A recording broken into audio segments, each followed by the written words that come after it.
Well, good evening again, everyone. Glad everyone is here tonight.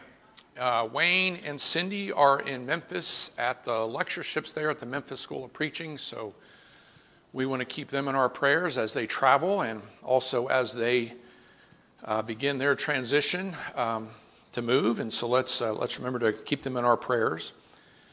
I always appreciate the opportunity to speak to you all. Last time I was here was on Valentine's Day, and we talked about marriage and romance, and we're not going to do that again. So I actually got some really interesting comments and feedback after that lesson, and even the very next day, I think it was, a box of spaghetti in my home mailbox. And so I'm not going to say who was responsible for that other than it was a female on this side of the audience, and you can kind of figure out who that might have been. But anyway, that was a fun lesson to do. Tonight we're going to go back to the Holy Lands, though, and do part 5 of our series.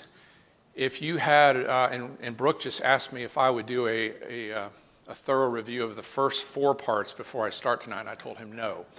So the first 4 parts are out on YouTube on the Eastside page. I believe Wayne has group them together as part of like a series if you're searching for those. So you're welcome to go back and look at our first 4 sessions. But tonight we're going to continue on. And our purpose, as always, is part 1. We want to remember that the stuff that happens in the Bible, these are real stories about real people in real places. This is not Lord of the Rings. This is not Harry Potter. So when we look at these stories in the Bible, we're talking about real places, and seeing them up front can be very, or up close can be very faith-affirming. It certainly was for me and Janet when we went on our Holy Lands tour. And this second point comes with a little bit of a caveat, but we want to encourage others to go to the Holy Lands trip one day.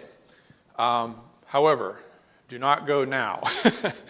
If you haven't been following the news, there is a war going on there in Israel and against Hamas and all that in Gaza.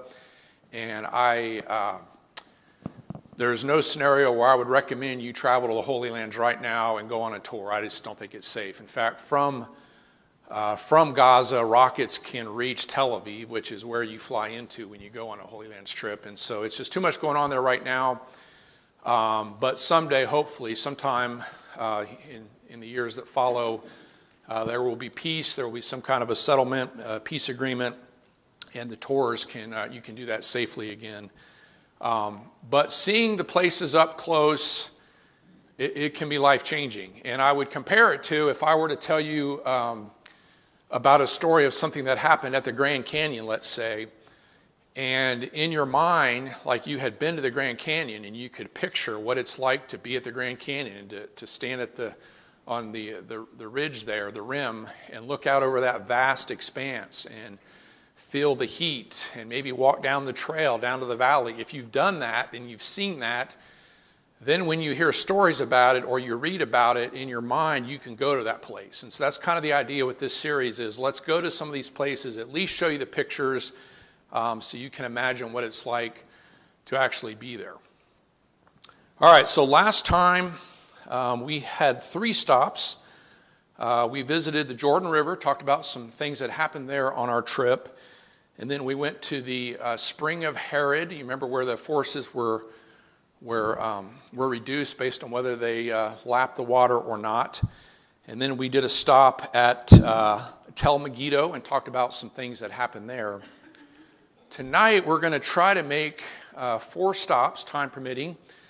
We're going to begin at the Valley of Elah, and then we're going to head south and a little bit west. We're going to head east from there to the Dead Sea, and then along the western coast of the Dead Sea, where you see a couple of those stars there, we're going to visit Masada, which is not necessarily big in terms of biblical history, but it is big in terms of history, and we'll talk about that.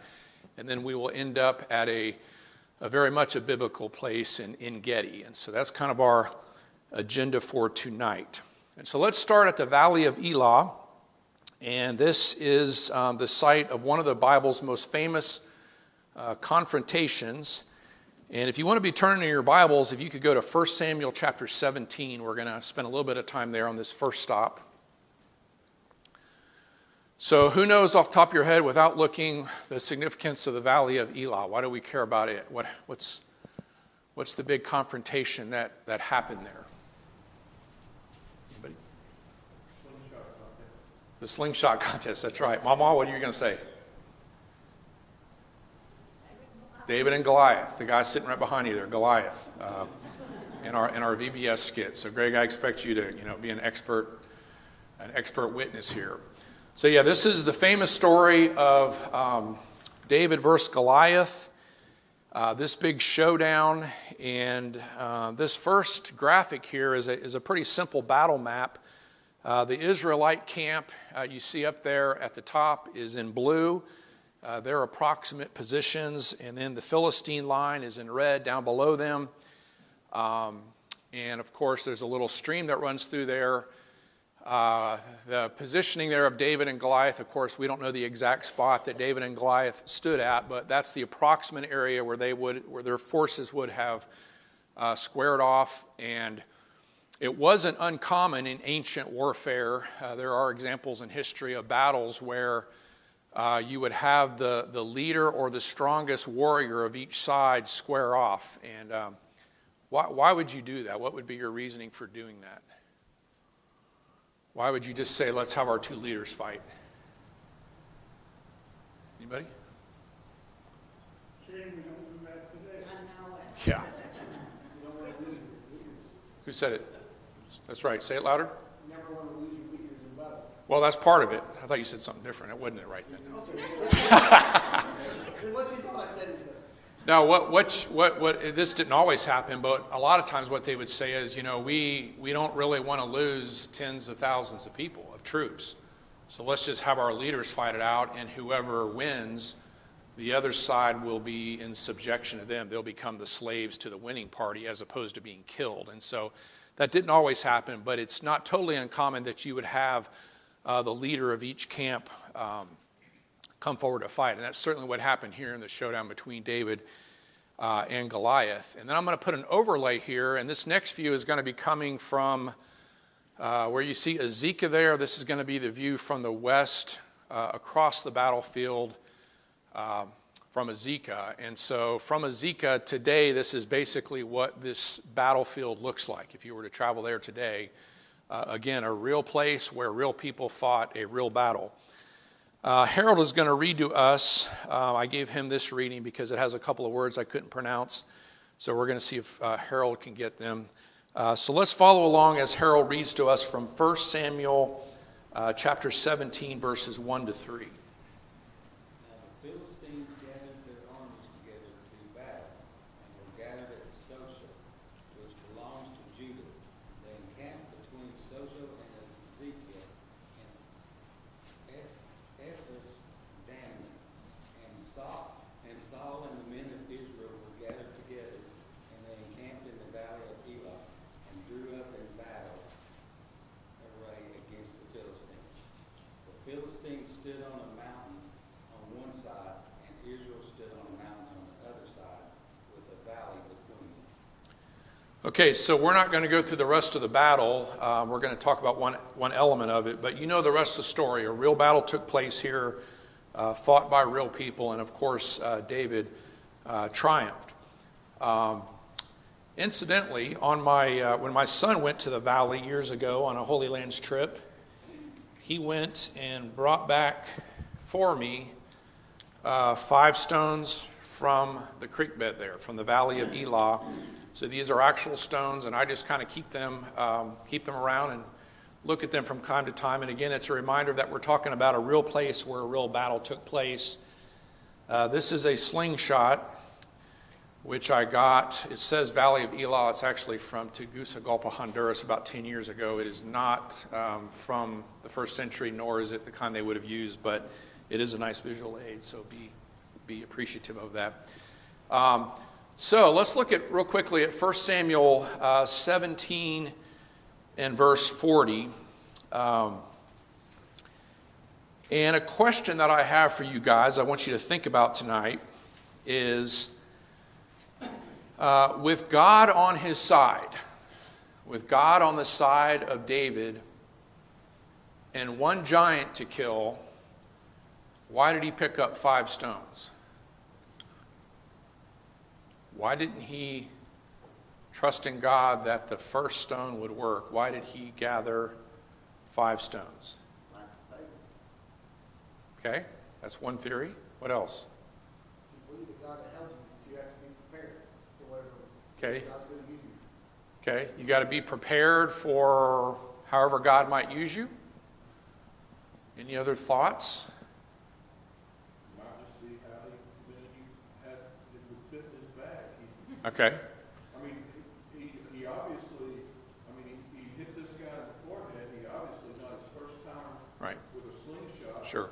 And he may have hunted birds or who knows what. Growing up protecting sheep, Not just be what he did. that might have been, Chip said it might have been his standard approach, that maybe, every morning when he got his slingshot, he grabbed 5 stones, and that was just part of his, his pattern or whatever.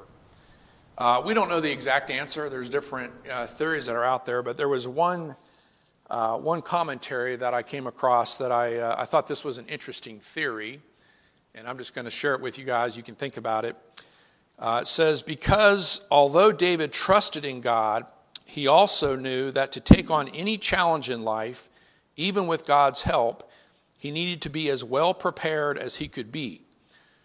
Kind of what you were talking about. So he did his homework. He studied Goliath and his ways. He learned what he could about the Philistines and their methods. And he discovered something crucial to his decision to picking up 5 smooth stones instead of only 1. Goliath had 4 brothers, 4 of them, 2 Samuel 21, 19 to 22. David knew there could well be the possibility that when he killed Goliath, that his 4 brothers might try to extract revenge. So David prepared himself. He picked up 5 stones, 1 for each of the brothers. David trusted in God to do what God could do, but he didn't just leave it all up to God. David did what David could do to ensure his own competence in the face of a challenge. David picked up 5 stones because he'd done his homework and he was prepared. Now, we can't say with certainty that was his motivation. That's conjecture, that's someone's theory, someone's idea, but it certainly is an interesting idea. But the principle is, and this is what I wanted to spend just a couple of minutes on, the principle is we need to trust in God, but also prepare ourselves for battle, okay? Can anyone give me an example of this in the real world, in the world we live in today, of this principle? Can you give me an example of that, where you trust in God, but you also do your part? You also prepare yourself for battle. Anybody? Yes, sir. I forget where I was reading, they said in the military world, you trust in God always, but keep your powder dry. Okay, keep your powder dry. Okay, true. What else? Pretty much every part of our life. I mean, we know that we need to eat, God provide for us, but we still need to go get a job and buy groceries. That's right. Pretty much everything. That's right, pretty much in everything. And I was just kind of thinking about that this afternoon, and I thought of a few examples. When you're sick, let's say you're battling cancer, it's appropriate to pray for healing. It's certainly appropriate to do that and ask God to heal you, ask God to be with you. But you can still go to the doctor, right? You can still take medicine. You can still maybe get chemotherapy or whatever. So the idea that I'm just going to pray that God's going to heal me, but I'm not going to go to my doctor, I'm not going to follow my doctor's orders because I got God on my side, well, that's a little bit naive. That's not doing your part necessarily. We pray for opportunities, but then we need to go seek opportunities. So for you guys that have done the Fishers of Men class, I'm sure you talked about this, but it's easy to sit there and say, well, God, I'm now prepared to teach a Bible class. I'm prepared to evangelize, so please give me opportunities. You could say, please have the lost come to me, okay? I'll be here at the library sitting there and just have the lost come to me so that I can teach them. What's a better approach? Go get them. Go find them. I spend usually 1 or 2 days a week, half a day, at Vienna Coffee House writing. And there are Bible studies going on every day at Vienna Coffee House, all over that building, okay? On a typical day, I probably see 4 different Bible studies going on and 2 or 3 different people just sitting there studying their Bible. So if you want to talk to somebody about the Bible, go to Vienna Coffee House, get you a cup of coffee, and just, sit down next to somebody and, hey, what you reading? Strike up a conversation, and before you know it, you can be talking about God and the Bible. But the point is, I'm doing something. I'm preparing myself for battle. I'm not just sitting back and saying, God, bring those opportunities to me. We can pray, this was alluded to, we can pray for a good job someday if we're a younger person. We can also make good grades. We can also maybe go to college or a technical school, okay? So I don't just sit back and say, God, just do all the work. I can pray for strength, that's appropriate. I can also be in the Word, and I can be studying the Word, and I can be praying to God, okay? So we need to be in the Word. We need to be in prayer. We need to do what we can in all these different scenarios in life and not just sit back and say, well, I'm trusting in God, and I'm going to let Him take care of this. I also thought back to an earlier class that we had in here on one of the earlier Holy Land classes, and we talked about the priests carrying the Ark of the Covenant, and they approached the Jordan River, and God parted the waters so that they could cross the waters, or cross the dry land through the waters, carrying the Ark of the Covenant. But if you recall, when did He part the waters? Yeah, when they stepped in and the flood and the water was at flood stage, the Bible says. So they come up with the Ark of the Covenant, and they could have just stopped there at the edge of the water, and they could have said, God, we trust in you. Go ahead and part the waters, and just stood there. But what they did, they showed that trust by stepping out into the water, and it was only when they stepped out, when they did their part, that God responded and parted those waters. So again, I think there's a principle here, even in the life of David, even in this story of David and Goliath, where he trusted in God. He also kept his powder dry. He also packed 5 stones. He wasn't exactly sure what was going to happen, what was going to go down, but he knew God was with him and that he was going to do his part and follow his training to be prepared for whatever might go down. Any other thoughts on that or ideas there? God didn't say that He was going to use one stone to take care of it. Yeah. He said He'd take care of it. Right. Family, but it might have taken. Yeah, it might have taken. So many times in life that you feel like God will take care of you. You just don't know how to play it. Right. And so you can't take it for granted. And you got to get out of your comfort zone. It'd be easy if it was like, all right, one stone, you know you've got it. Right. Yeah. He didn't say it would be easy. Yeah. For those who didn't hear that, Curtis made the point that David trusted that God was going to take care of him. He didn't know exactly how. God didn't say, bring one stone, I'm going to make it happen. He said, I'm going to be with you. And so maybe it could have taken 3 stones. We don't know, but you want to be prepared. Yeah. I also think some of this is my personal opinion, I think some of the ways that God can interact providentially within your life is using already what's at play, right? Because I think if you sit back and you ask for X, Y, and Z to come to you, it's almost as if you're underestimating the power of God to use what is already there to begin with, right? So I think that it goes into putting in the effort, but it also goes into trusting that your current situation is enough to handle what you have.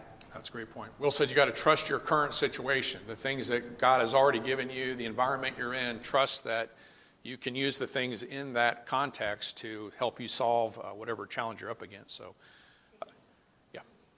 David also proclaimed God's power to Goliath. He said, "No, I'm not doing this on my own. which not only did Goliath hear that, but everyone heard it, right, all around there. And so that was definitely a faith kind of a thing. He set that up very nicely. I think this also plays right into the full armor of God. I mean, we are commanded to put on the full armor. Right. So it's not like we can just go out and expect things Right. to go well. That whole list of things that we are to put on as God's armor is our preparation that we're making to Sure. follow everything. Yeah, Janet says the Bible tells us to put on the full armor of God. It says you need to armor up. You need to carry your stones. You need to get ready for battle. It doesn't say just show up with nothing on you and trust God to make it all happen. It says you got to do your part to get ready. So I think that's a great point. All right, let's continue on. Our next stop is the Dead Sea. So we traveled southeast to the southwest coast of the Dead Sea. Around, I don't know if you can see at the bottom of that map there, but there's a red star there, and that's approximately where our hotel was that we stayed at. The Dead Sea is known by a lot of other names in the Bible. You can look over that list there. The Arabs today call it Bar Lut, which is the Sea of Lot. It's also referred to as the Stinking Sea. Any idea why it would be called the Stinking Sea?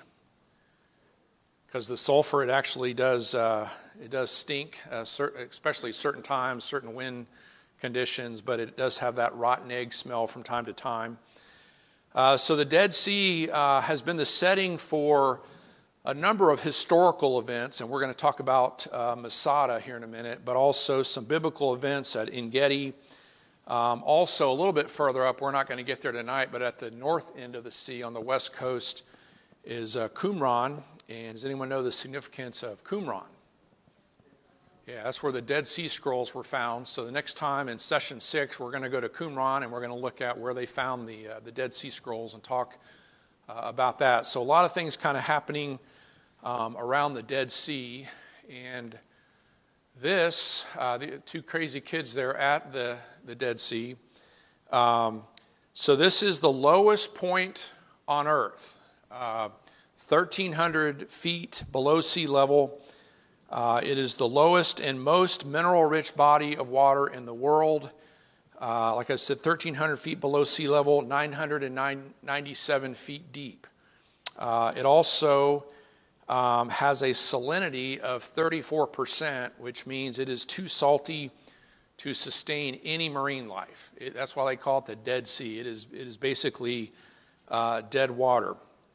It is so salty, in fact, that you do not, if you ever go there, you do not want to get even a drop of that water in your eyes. And while we were there, I was up to about, about waist deep there for a minute. And I had sweat coming down my forehead. And without thinking, I just kind of reached up and wiped my eye. And I got just a little bit of a drop of the Dead Sea water in my eye.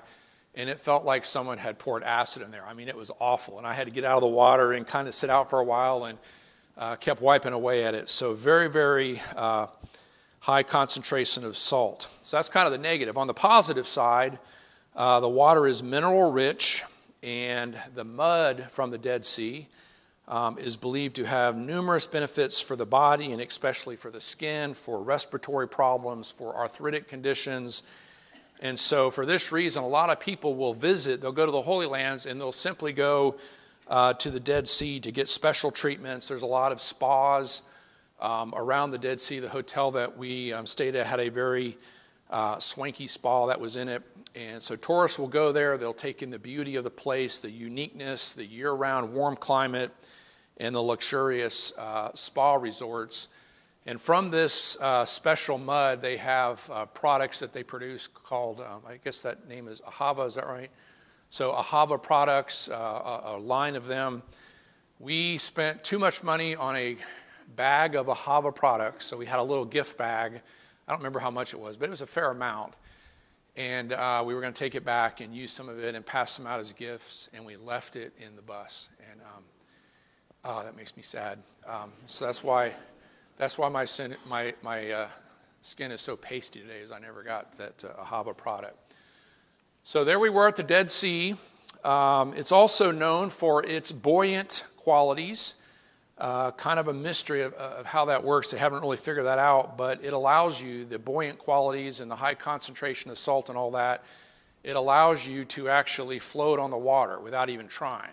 In fact, you really, not that you would want to, but you really can't submerge yourself. You just kind of stay floating on top of the water, which is good for Janet because she can't swim very well. And so she was able to just float out there for a while. The lake's water, as you can see there, especially in that upper right picture, they're a light turquoise blue color.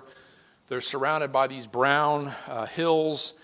And then in certain places at certain times, they will have these salt crystals that jut out of the water. So depending on what part of the Dead Sea you're at and what angle you're looking at, what time of year, it can just be a very, very gorgeous place to visit, even though it's a dead, stinking sea, okay? So that's the Dead Sea. But what I want to talk about at the Dead Sea, and this is along so we were over on the southwest coast, over on the southeast shore, not far from where we spent the night. You could look over across the way and see it, was an area where the scholars believe the evil cities of Sodom and Gomorrah were located. They don't know for sure the exact spot, but they've done a lot of studies, and they feel it was probably around that area. It's also where Lot's wife was turned into a pillar of salt when she looked back, despite being told not to. So our second little thought question tonight is, why did she look back? I know you guys know the story, you know the context, I'm not going to go through all that, but I'd like for you to think for a minute, now that we're at this place where this happened, why did she look back? She was told not to. Who said that? Human nature, okay? Human nature? That's good. What else? Wasn't sure she wanted to leave it behind me. Okay. Having some second thoughts about whether she really wanted to go forward to this new place, this new life. What else? Okay. Maybe you said doubting God, maybe potentially that this wasn't a good plan and maybe he wasn't going to take care of them. And yeah. Anybody else? You tell somebody not to do something, and all you can think about is doing it. And sometimes it's just really hard to resist it. And it goes back to human nature. But I think our newest Eastside member might have been a little bit of a troublemaker in school. Did you all hear what she said? She says when you're told not to do something, you want to do it. So when someone says, whatever you do, don't look back, you're like, I got to look back, right? That's right. It's all you want to do is look back. So maybe it was like this thing going on in her head where she had to do it. So we have in a little bit of a clue to this, I think, in Luke 17. It says on that day, and he's talking about, depending on which scholars you follow, believe, your interpretation, it could be talking about the destruction of Jerusalem or judgment, but either way, one could be the type of the other. It says, on that day, no one who is on the housetop with possessions inside should go down to get them. Likewise, no one in the field should go back for anything. Remember Lot's wife. Okay? So when you know what's going on and when you know what's going down, you can't afford to look back. So maybe she was curious about what was happening. Maybe she was thinking about friends that she had left behind that were about to be killed. Maybe, as was suggested by Michael, that it was a lack of faith or disbelief. We're not sure exactly, but she made a critical error, and she turns around and she's turned into a pillar of salt. I think the application here for us is we need to put the old ways behind us, including our sinful past. Focus on what is in front of us, keep striving, keep growing, never turn back. And this is a critical principle for our Christian faith and for our Christian walk. We work with a lot of people in the prison ministry, and one thing that comes up time and time again, even when we're in there on a Thursday night, is they will talk about their guilt from the past.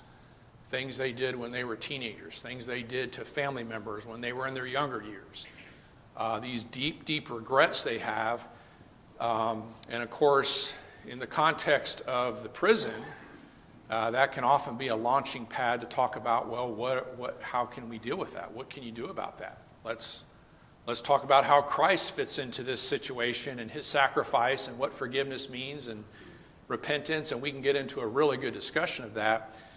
But even then, when you have a prisoner that becomes a Christian, it can be very difficult, even as a new convert, to still be thinking about the past and still being tied down to those mistakes and those regrets. And I think the attitude sometimes is, it's like, well, Jesus died for me and I've been forgiven, but I'm still on probation. I'm still like, I can't mess up ever again, and I'm not fully saved or completely saved, whatever. And so again, this just kind of hangs on. And so again, I think a lesson here for us is we got to put the past behind us. We all have things in our past we're not proud of, going way back. For me, it goes way back to when I was, in junior high and beyond. But things that we're not proud of, mistakes that we've made. And so again, if you're going to trust in Jesus, and if you're going to become a Christian and the blood of Christ is going to cleanse you, you don't really honor Christ or set yourself up for success in the future if you don't think that his sacrifice was enough. If you're always kind of wondering, was it enough? Did it really work? And so we want to learn from Lot's wife. Any other thoughts on this idea? It also goes into counting the cost, right? So I think that in Luke chapter 9, at the end, we're talking about counting the cost of following Christ. Mm-hmm. He says, whoever sets his hand to the plow and looks back is not fit for the kingdom. Mm-hmm. And also in other places, said, whoever loves father or mother more than me, mm-hmm. right? So it's Christianity is not it's an all or nothing game, mm-hmm. right? It's 100% or nothing else. And I think sometimes that can be, I know for a fact, that can be extremely difficult. Sure. Right? Because do I love my wife? You better believe it, right? Do I love my boys? No question, right? And where does my Christian walk and where does my love for my Heavenly Father fit into that? Mm-hmm. And that can be beautiful sure. as it interacts with one another, but my number one goal has to be to pursue Christ in all things godly. So I think that kind of weaves itself in as well. I think that's a very good point. So we got to count the cost of our faith, and we got to, as much as we love our family and other things going on in our life, Christ has to be at the forefront, our relationship with God. And counting the cost means when there's a conflict between the two, Christ has got to win that conflict. So, all right, let's go ahead and move on. Let's go now to Masada. This is not a biblical story, but it is a historical story that happened in Israel. So this is the ancient fortress of Masada. This is a World Heritage Site, a very, very famous place, one that is revered, especially by the Israelites or the Israelis today. It overlooks the Dead Sea. It's at a very strategic location high up on a plateau. You can get there today. The way we got there was by a cable car that goes up the side of the mountain. There's also a way to walk up it. It's a pretty challenging path. I think it takes about 45 minutes to an hour to walk up the path. And the Israelis, as I said, take a lot of pride in this site because of what happened a couple of thousand years ago. So here's a couple of views of it. The fortress was built in 30 BC by King Herod. And of course, King Herod has a number of archaeological things, feats that he was responsible for throughout the country. But you can see on the left there a depiction of how it would have looked back in the day. This would have been his palace that was kind of along the side of the mountain, 3 different levels, and he could hang out at those different levels and rule. And then on the right side is what it looks like today. So that's, obviously the weather and the decay and all that has occurred. So there was a great revolt against Rome in 68 AD. And in 70 AD, following the destruction of the Second Temple, this site was conquered by a group of Jewish zealots, escaping the Romans, trying to get away from them as their society was crumbling. And so they find this mountaintop. They probably knew about it. They conquered it, and they went up to the top of it, and it became their last stronghold. So in 73 AD, after Jerusalem was captured, the Roman 10th Legion came after these Jewish zealots who had rebelled against the Roman occupation of Judea. And so this went on, this siege went on for about 2 years, and the rebels were eventually defeated. The Roman soldiers basically used slave labor and what at the time was advanced technology to construct a massive ramp, as you can see a picture there on the right, this massive ramp that went up the side of the mountain to reach the Zealots. And it took them 2 years to build that. As the Roman soldiers approached and got to the top of the ramp, rather than surrender, all 960 of the Jews collectively decided to commit suicide. So this was their last stand. They had no intention of being slaves to the Romans and put into slave labor or possibly killed by the Romans. And so it's just this incredible story of these these Jewish zealots, their last stand up on Masada. And this story is actually told in a 1981 miniseries called Masada. That's the little advertisement for it there. I think you can get it on Amazon Prime. I'm not sure, or order it, whatever. But it's a little dated, and it's from 1981, but it is available, and it's a pretty interesting story about their time up there. So today, these are some more recent pictures up at the top. Tens of thousands of tourists visit the fortress to pay homage to the gallantry of these Jewish rebels and experience how they defiantly lived in the fortress surrounded by the Roman garrisons. And as I walked the grounds with Janet and the rest of the folks in our tour party, I just kept going back and forth. I kept thinking about what it would have been like just to live up there at the top of this mountain. They had a way to get water, a well, and that kind of a thing. But what it would have been like to live up there, and then what it would have been like to see the Romans surrounding the mountain and laying siege to them, and then day by day to see this ramp being built to come up to the top, and how you would have processed that and what you would have told your kids. And it's just kind of a powerful thing that happened there.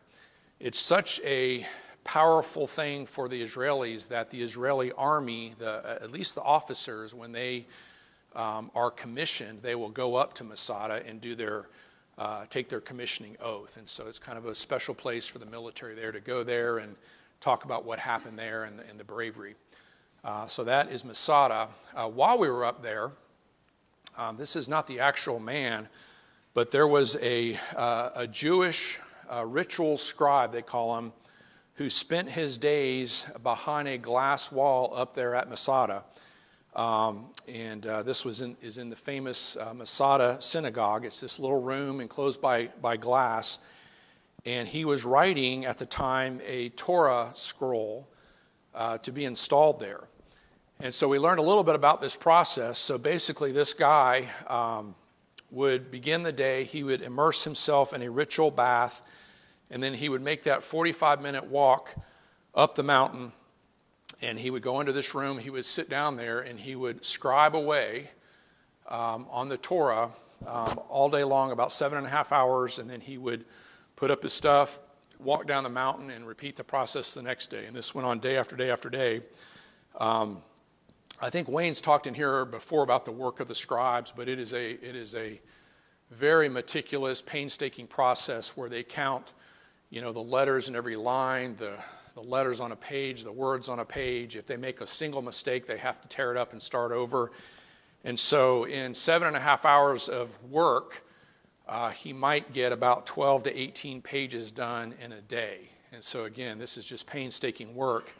And this glass-enclosed office is the very spot that was used as a synagogue by those zealots 2,000 years ago. So he's actually doing his scribe work at the same spot where they had their synagogue and where they sought refuge from the Romans.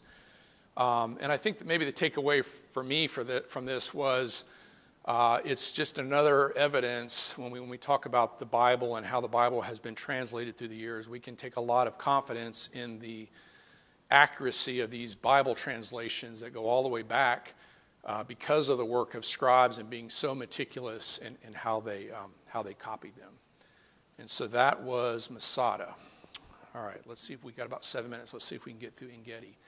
So our final stop of the night is En Gedi. This is the large oasis, the largest of the oases along the western side of the Dead Sea.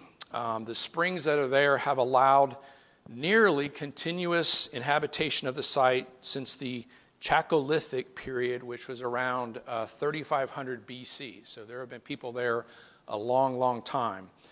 In terms of Bible history, this area of En Gedi was once inhabited by the Amorites. We know that from Genesis 14:7. And then when the Israelites entered the promised land under the leadership of Joshua, En Gedi was allotted to the tribe of Judah. We know that from Joshua 15:1, 61, and 62. So it's just this beautiful area, these incredible springs, this oasis. The abundant springs and the year-round temperate climate provided the perfect conditions for ancient agriculture. A couple of things from the Bible. Solomon compared his lover to a, quote, cluster of henna blossoms from the vineyards of En Gedi, which was an indication of their beauty and the fertility of the site. That's from Song of Solomon 1:14. And so there's a lot of springs around the Sea of Galilee, but this is one of only a couple of freshwater springs, and thus it's one that they can use for agriculture and that kind of a thing. The historian Josephus praised En Gedi for its palm trees and balsam. And one day the prophet Ezekiel, in Ezekiel 47:10, he predicted that fishermen would line the shores of the Dead Sea by En Gedi. And so let's talk a little bit more about what happened here. So around 1000 BC, En Gedi served as one of the main places of refuge for David as he fled from Saul. 1 Samuel 23:29 tells us that David, quote, lived in the strongholds at En Gedi. And En Gedi means literally the spring of the kid or the spring of the goat. And there's evidence that exists today that young goats, young ibex specifically, have always lived near the springs of En Gedi.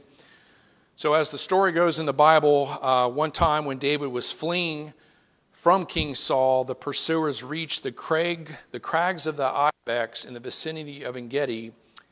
And what happened in a cave near here? Anybody remember the story? What did David do? He cut off what? Yeah, he cut off the corner of Saul's robe rather than kill them. This is in 1 Samuel 24. But even that act, even though he had spared his life, it still struck at his conscience. We know from 1 Samuel 24, 4-7. So we don't know the exact cave where that went down in. We know this was the area, though, at En Gedi.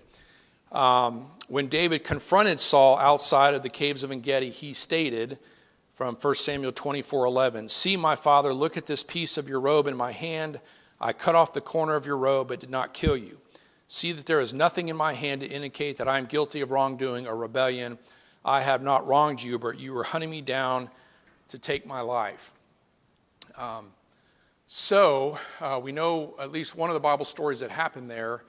Real quickly, in our final couple minutes, I want to maybe draw out a couple of things from this story. I think that are takeaways.